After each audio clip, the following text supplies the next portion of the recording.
What's that? How many more tests do you think we're going to do? Possibly one, at most two. Maybe at the end of the semester we'll just take an exam. So we're not doing this to flash. Yeah, because there's not that many problems There's in there. five. Yeah. So 5 questions. we concluded yesterday that free fall is geodesic motion, Geodesic motion, and well, we don't know why it's called geodesic motion, but we did come up with this expression.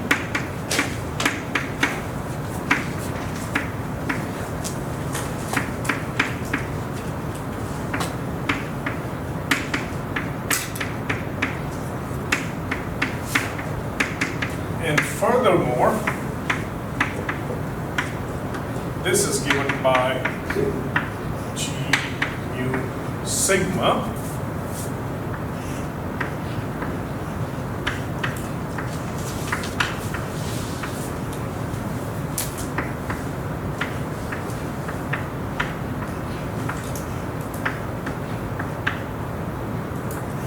And we want alpha sigma beta, beta sigma alpha, alpha beta sigma. And over here, alpha sigma sigma alpha doesn't really matter because G is symmetric. Again, I call it geodesic motion. Fine. And so we'll talk a little bit of what it is for something to be a geodesic motion. And along the way, you'll analyze more and more about geodesic motion. So in U squared, well, that I mean GU, just like special relativity is C minus C squared. You know this is true because this is minus C squared is independent of the coordinate system. So point by point, we can go to an inertial frame and you'll find that it's minus C squared. So it has to be minus C squared in any coordinate system because it's a true scalar.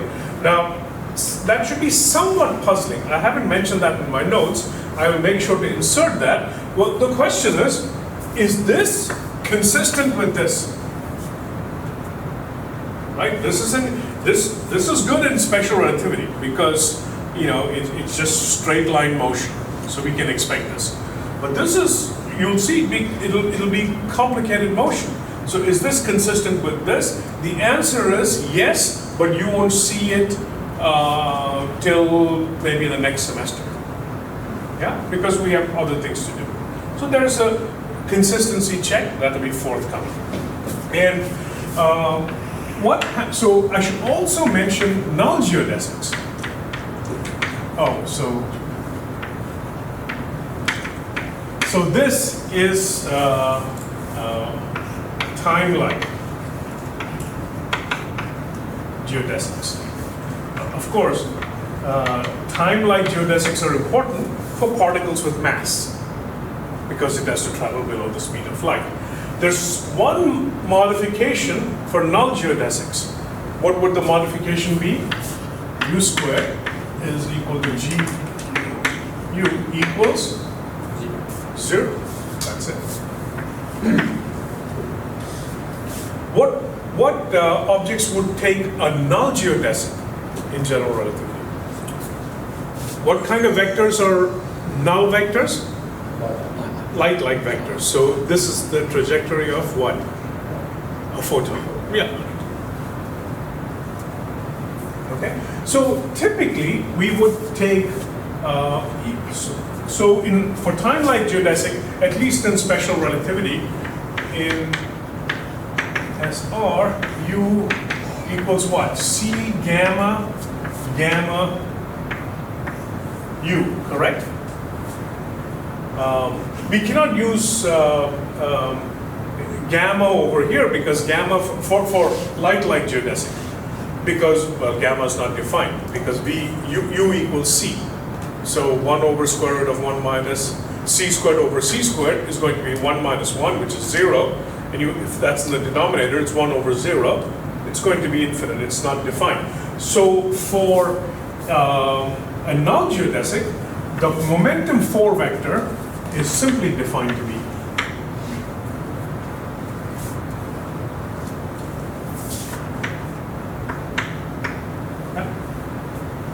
we can put some sort of a factor here if we need to, but if I need to, because you can talk about a photon with certain initial energy, but that's not particularly important to us. Over here it's clear, P mu equals m times u mu.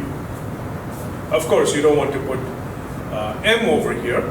Maybe you can put some sort of a energy function, like epsilon for energy or something like that. And usually, because we're not actually calculating photon with certain energy, we can set the energy to be 1 or something. Okay, fine. There might be other factors involved, but we'll get back to it. We'll get back to that. Okay, so now I want to focus on geodesic motion, so that you get a feeling for it. For example, you could be on a sphere, and then a geodesic is a great circle. Well, I say that, but you will solve that later on. But today, we will get a sense of mathematically, abstractly, what it is. A geodesic is something, especially in a Riemannian manifold. What is a Riemannian manifold? Where the dot,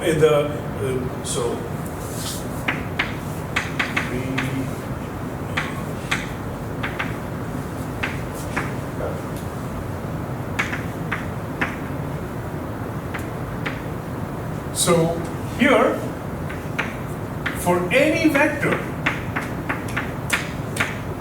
this is great, vector dotted by itself is either greater than or equal to 0. There's no negative. So that is the world we live in. Like Cartesian XYZ is a Riemannian manifold. Points on a sphere, the sphere itself is a Riemannian manifold. You don't have vectors of negative length. These are the normal vectors that we're concerned with. So let's look at a Riemannian manifold, and let's look at a curve. And let's look at a small portion of the curve. You know this already, so let's start off and talk about R3. And suppose this length is delta S, I can say delta S is equal to square root of delta X squared plus delta Y squared plus delta Z squared. Correct? And then suppose S traces out the path of a particle. I can write it slightly better. I can do delta T because particle motion is differentiable. And then I multiply by a delta T.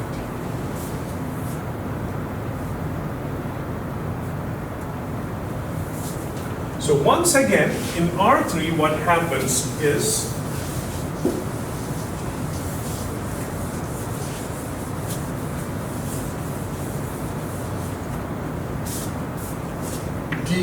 if I make it ds, I would get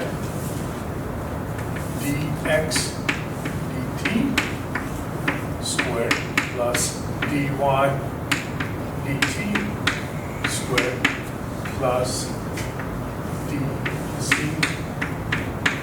dt squared.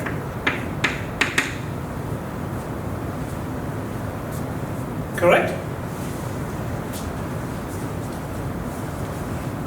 This is again in R3, we're talking about that.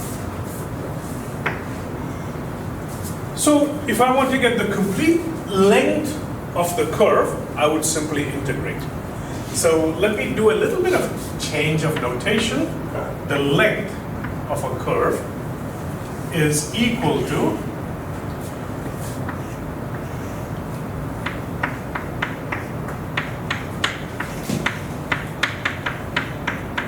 now it's just for ease plus dz dt squared dt. And we end this is from some initial time to final time. Forgive that way. Now, we've also seen that by change of variable formula, we saw this when we were defining proper time. I could use t, in normal physics we use t as a variable, but you don't have to. You can use any variable you want to, correct? You recall that argument? We used it for proper time. So I can just pick an arbitrary, and that will give us the freedom of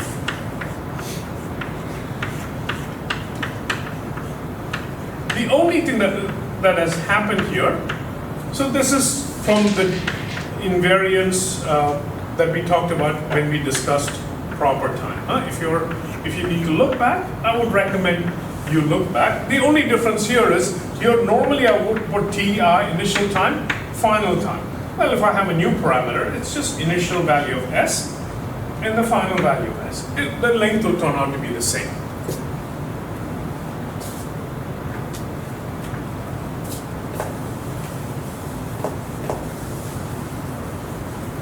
Now, suppose it's not R3.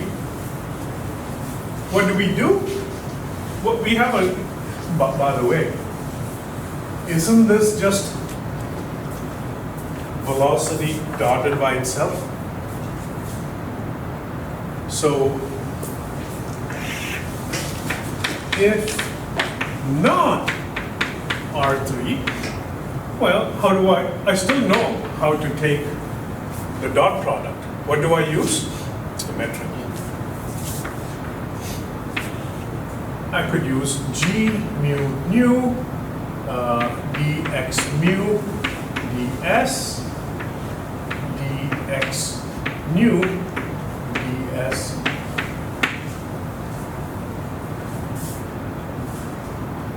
And what I do is I'll also write this as G mu nu x dot mu yes, where dot represents f dot is derivative with respect to s. That's an easier way of writing it. So if you have a curve, I need to find out which curve will minimize the length between 2 points. How do you minimize an integral such as this? Let me give you a hint. How many of you have taken classical mechanics? Let me rephrase the question. How many of you have not taken classical mechanics?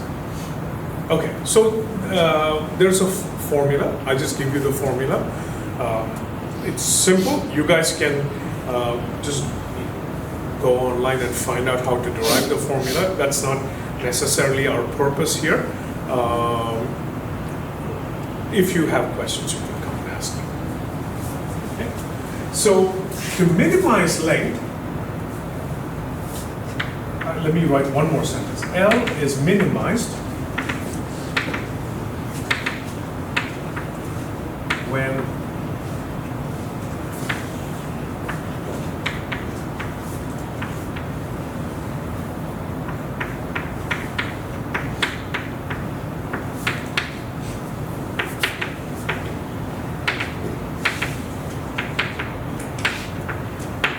Can you see that to be the case?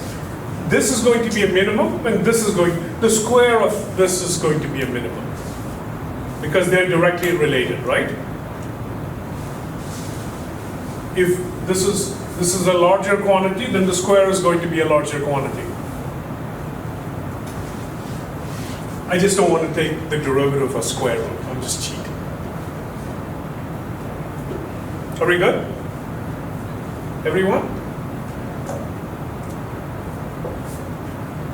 So when we solve this, we get the geodesic equation of motion.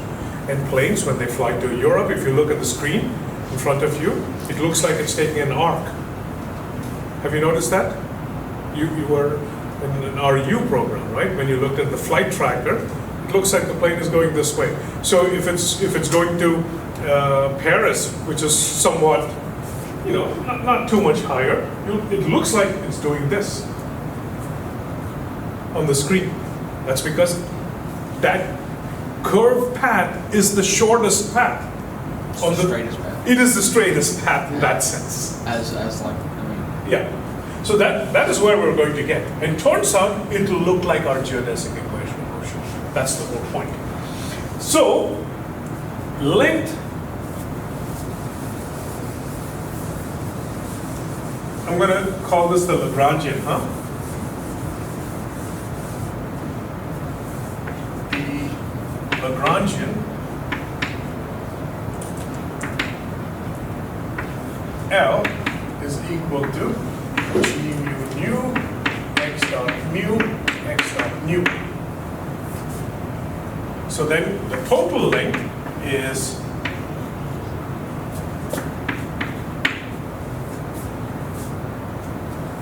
length is minimized. Length is minimized. Am I spelling things correctly? Mm-hmm. Yeah. When the Euler-Lagrange equations are satisfied.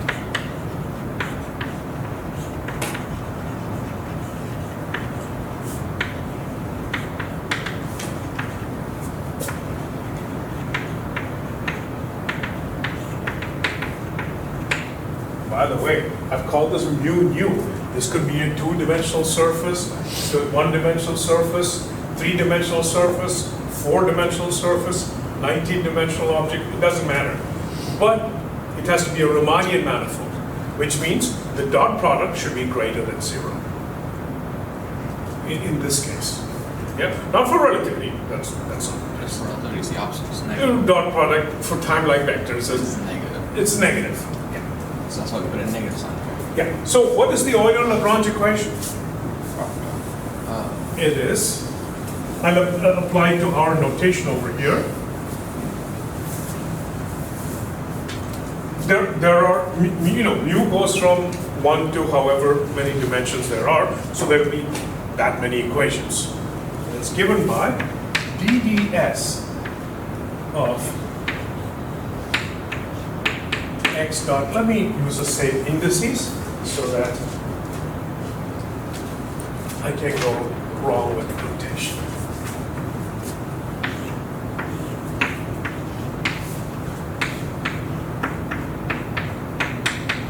These are the Euler-Lagrange equations. So if you haven't had classical mechanics, it's amazing. We've come this far without, there are sophomores in this class, so you've done very well. With very little background, we've come this far. So some of the topics that you would have seen in other classes, you have to take for granted. By the way, of the things you have to take granted, this is not a tough one, huh? Just look it up. If you have any questions, come and ask me. Or you just take this to be accurate. Okay, so what I'll do is I'll compute this term, and write out the equations of motion. So, when I look at this, now in this formalism, x lambda and x dot mu are, so that there are two n variables. X and x dot are considered to be different independent variables. Okay? So, if you look at this expression, what is the only way you can get x dependence? Well, let me also answer that question, and then I'll let you answer that. I mean, you can.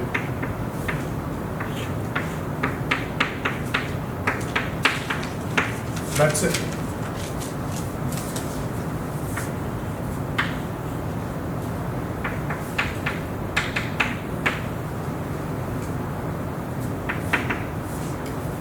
are independent. So there are two and many variables in an n-dimensional space in this formalism of Lagrange's equation. So mind you, what I'm claiming here is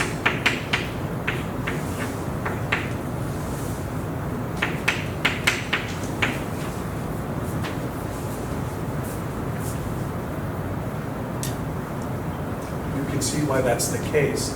Why would that be the case? This is not so complicated. You can think of this as perhaps I'll do the derivative. Oh, let me do it this way.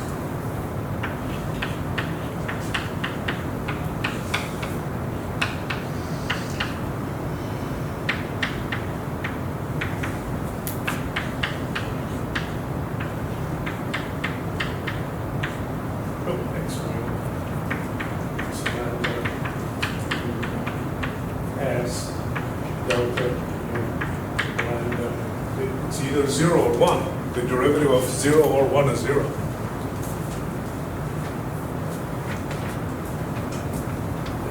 This is probably just to motivate the argument. Okay? That part is done.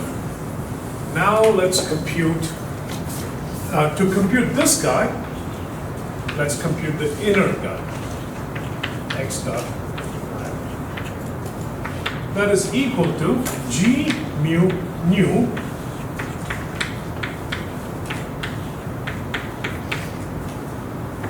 x dot nu plus G mu nu x dot mu x dot x dot nu x dot lambda. Tell me what that is equal to. What is this equal to?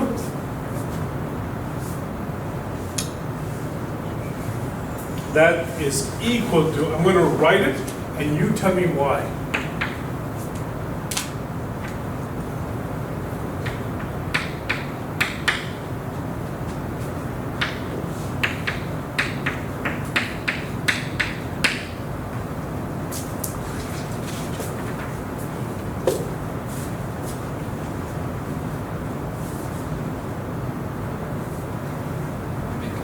X dot mu and x dot lambda are independent of each other?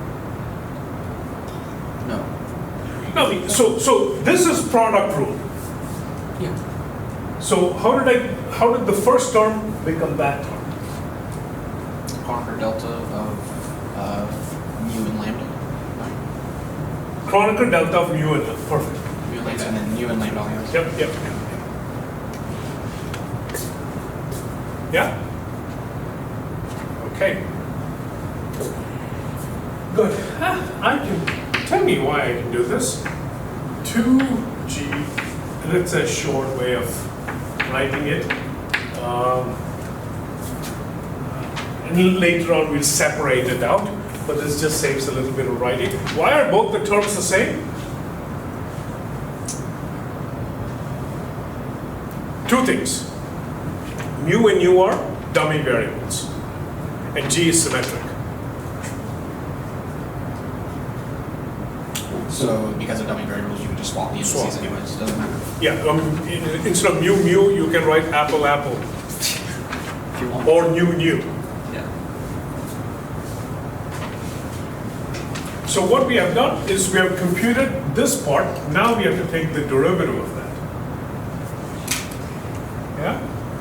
So let me see how much space do I need.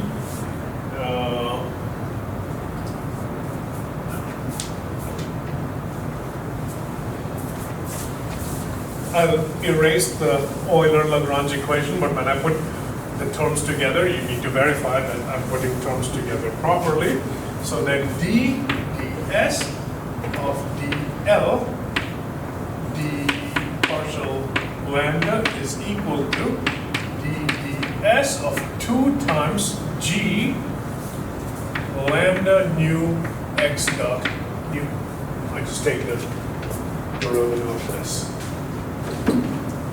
the total derivative. And this, I'm going to write it as 2 times dds of g nu lambda x dot nu plus 2g lambda nu x double dot nu. That I'm going to write it as 2 times, what variable did I choose? G nu lambda, what do I have? I make sure my notation is consistent. 2g lambda nu d dx mu dx mu ds x dot nu plus 2g lambda nu x dot.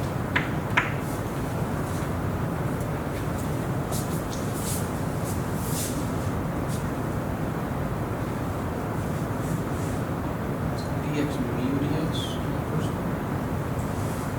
I'm sorry, what's that? So dx mu dx on that first one. Yeah, so I took, this is the metric is a function of the position. So I took the derivative with respect to the position and then, Position with respect to s. yeah, I see. and then the position with respect to x. Now, I just need to make sure my notation is correct. So, please make sure that I am including all factors in properly. I'm going to put this into this equation. So then I have 2g lambda nu x dot nu plus 2g. Can I use this notation, guys?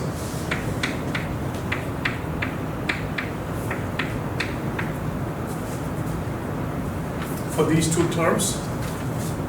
Lambda mu, lambda nu, comma mu. What do you think that means? It means you take g lambda mu and you take the partial derivative with respect to, you just have to compactify notation. Now derivative is just a comma. Interesting. Yeah?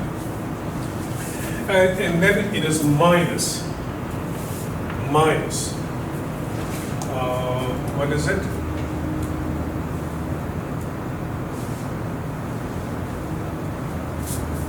G mu nu, comma, lambda, x dot nu.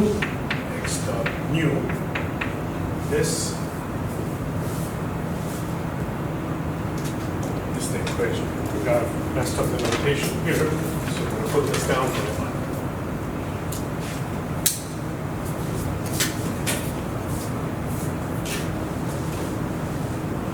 First thing I'm going to do is this.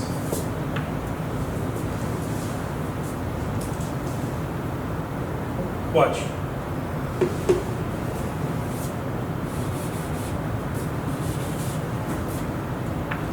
It's the next slide for you.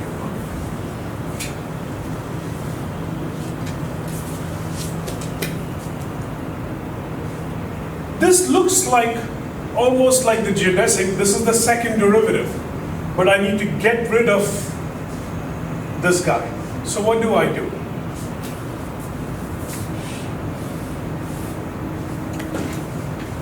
Leave a little space here. Oh, well, maybe not. How do I get rid of? See, this is the second derivative, right? If you look at the geodesic equation, it is the second derivative plus gamma mu something something is equal to 0. There's no coefficient there. I have to get rid of this g. We did this last time. so it should be reasonably fresh in your mind. What do you do?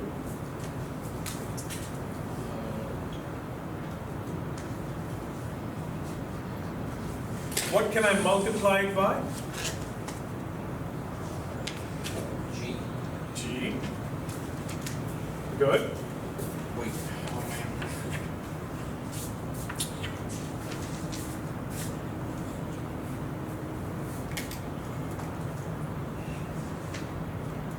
Here.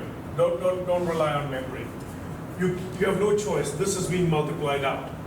So you have to get rid of it using lambda. Yeah. So I put a lambda, and I need a whole new symbol. And you're just finding out what the inverse of G is in this case. Correct. So next line, I'm going to write, what am I going to write? These two become what? Kronecker delta. These two become Kronecker delta. What Kronecker delta is that? Sigma nu. Sigma nu. And so when you do sigma nu and multiply it with this, what do I get? So I have Kronecker delta sigma nu x double dot nu. Nu is being summed over. Sigma is not. Get delta. Let me say X Yeah. delta. So these two terms becomes x double dot sigma. Yeah? And then I'm not going to do anything because this is beginning to look a lot like, don't say Christmas yet. It's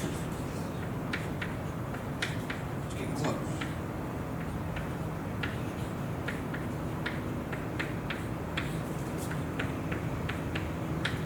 Is this almost the geodesic equation? If this were the geodesic equation, this would be what? The Christoffel symbol. Yeah? What's the only thing different in a Christoffel symbol?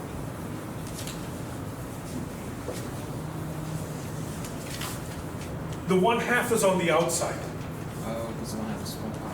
Yeah, but we see we shrunk these two to one term, right? Yeah. So I'm going to expand it back out because again, I can use the symmetry argument. Or x double dot sigma plus 1/2 g sigma lambda.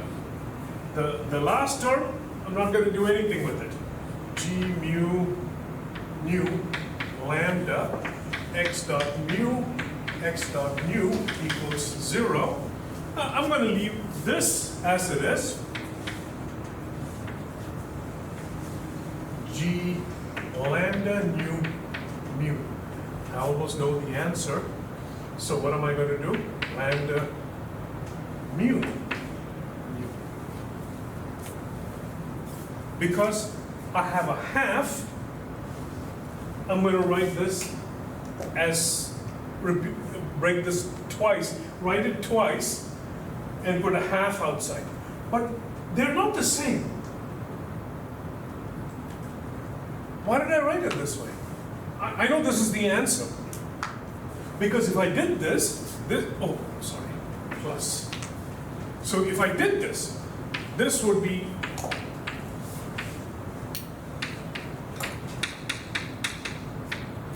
I can even write it as gamma sigma mu x dot mu equal to 0. We would have the geodesic equation. This is precisely that. But why could I break it up? This term, I wrote it twice, but then I swapped indices that is not symmetric. Why did I do that?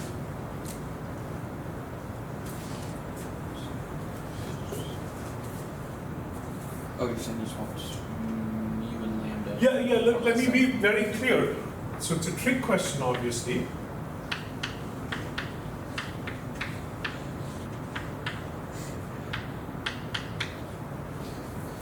It's not the same. If I swap these two, it's the same. But that's not what I did. Because you swapped. So my claim is I wrote this twice and then I swapped it around.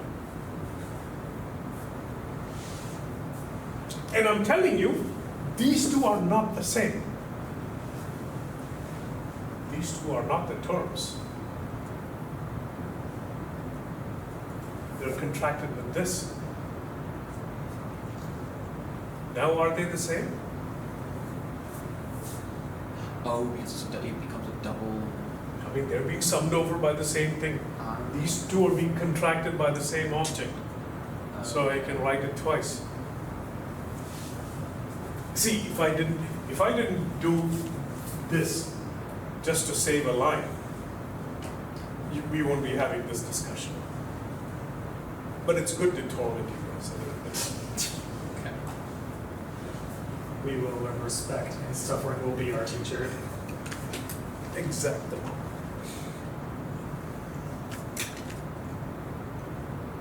Okay, I don't want you to just sit there and agree with me at this point. So, because of the fact that we have this extra derived thing, Well, it's let summing over these indices. us make that very clear.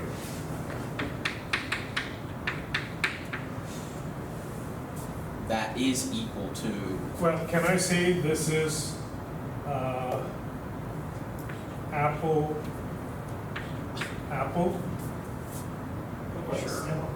In this case, yes. Because the dummy indices are- Can I say this is square? No, because that's a Klein-Gordon thing. You can't use a square there. That's true. Can I do that? Yeah. Well, now can I just swap it around and make this new, and new, Solely because they're dummy indices. solely because they're dummy indices. Yeah. Anytime you have a summation, they're dummy indices. But you have to do it to the pair. But here, if I do it to the pair, x dot mu, x dot nu, x dot nu, x dot mu, it's the same thing. Because the multiplication here. Yeah, it's doesn't symmetric. matter. Yeah, it Yeah. doesn't matter. Okay. Gotcha. So a curve that minimizes length satisfies this equation, and this equation for minimizing length, traditionally it has been called a geodesic equation. And because in relativity, the appearance of the equation is precisely the same, we say that the motion of a free particle is that of a geodesic. Are we good?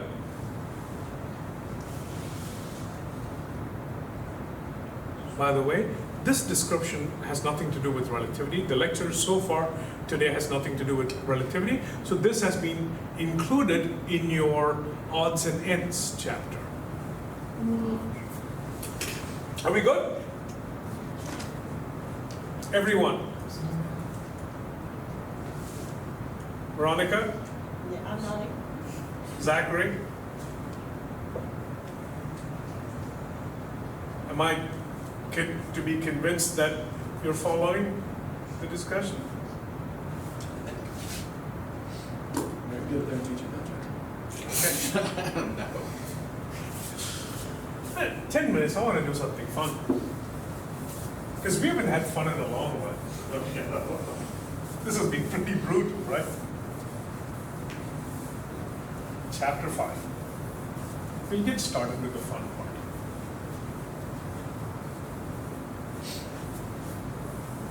We're going to consider a solution to the Einstein equation. And the Einstein, this is called a Schwarzschild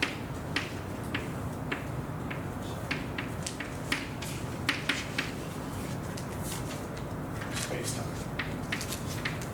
I could call it Schwarzschild geometry. I could call it Schwarzschild spacetime.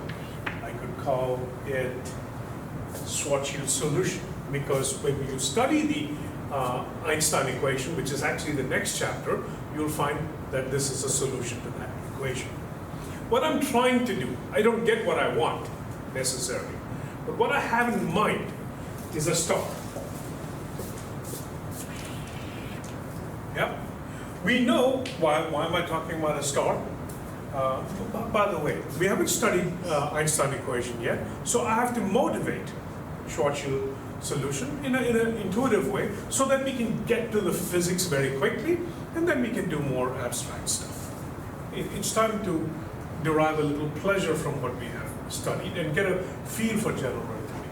So what I'm trying to do is describe a star. That's what Schwarzschild was trying to do. Okay?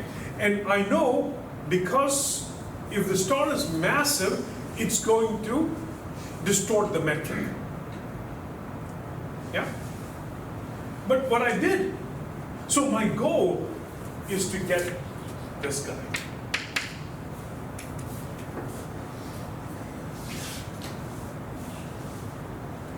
So if the star had 0 mass, that would be an interesting star.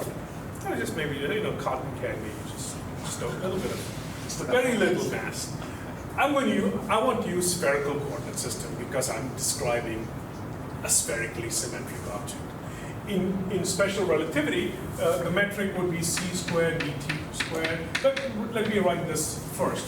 dx squared plus dy squared plus dz squared. If I did this, I'll be in trouble. If I try to use Cartesian coordinate to describe a sphere, what's the electric field due to a point charge? Kq over r. And it points radially outward.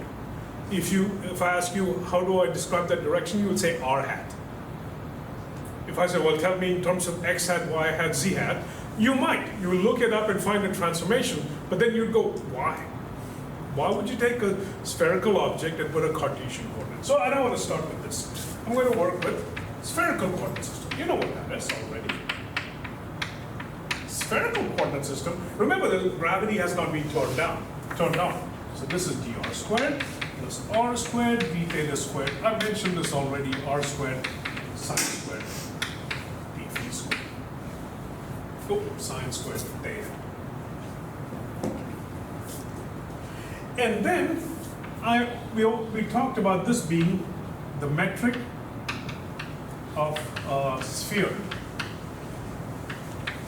Yeah? We also talked about the appearance of this makes it spherically symmetric.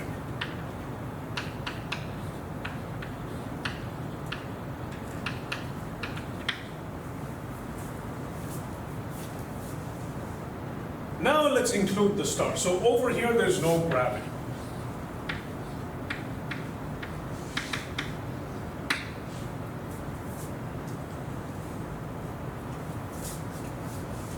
No gravity. And here, this is gravity. Now the question is, what does the metric become? I'll tell you what it becomes. Space grid.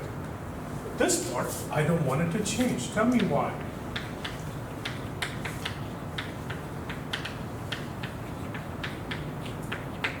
I don't want this to change. So it remains symmetric surface. Because it remains spherically symmetric. So now my metric becomes, I don't know what, so I'm going to say GTT c squared dt squared plus GRR dr squared. If I get into it, what these two things are, we have an answer.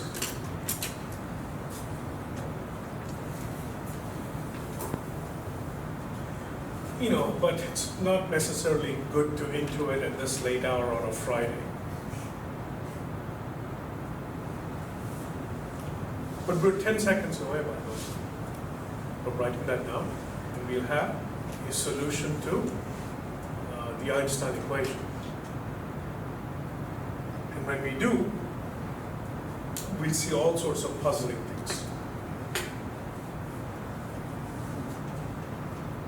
Yeah? Are we good? So, things like the geodesic motion, both lectures, one with the equivalence principle and then one with Riemannian geometry. Gosh, it takes a while to get used to it, the symbolic manipulation, right? Watch the video periodically, make sure it makes sense. If you want to be in the field, nobody's constantly asking you how to derive these things. But let me stress its importance for you to understand physics in a deep way.